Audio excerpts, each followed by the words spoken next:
Sikligar gang વિરુદ્ધ વડોદરાના Bapod police સ્ટેશનમાં નોંધાયેલા ગુજસી ટોકના ગુનામાં છેલ્લા 2 માસથી નાસ્તા ફરતા આરોપીને સુરત ક્રાઇમ બ્રાન્ચે ભેસ્તાન ઓવરબ્રિજ પાસેથી ઝડપી પાડ્યો હતો.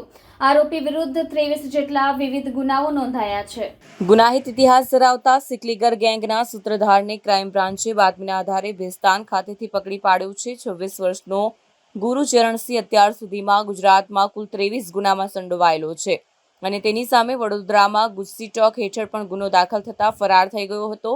ગેંગના સભ્યોએ કુલ 263 જેટલા ઘરફોડ ચોરીઓ, લૂંટ અને ચેઇન સ્નેચિંગ સહિતના ગંભીર ગુનાઓ આચર્યા છે.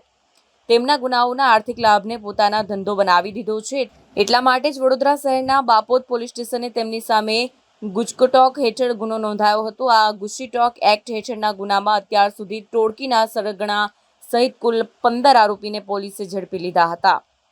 પરંતુ આરોપી ગુરુચરણસિંહ સિકલીગર તથા કબીરસિંહ ઉર્ફે છોટા કબીર નાસ્તા ફરતા વોન્ટેડ હતા. સુરત ક્રાઇમ બ્રાન્ચે ચોક્કસ બાતમીના આધારે ગુરુચરણસિંહ સિકલીગરને ભેસ્તાન રેલવે ઓવરબ્રિજની પટરી પાસેથી ઝડપી પાડ્યો હતો.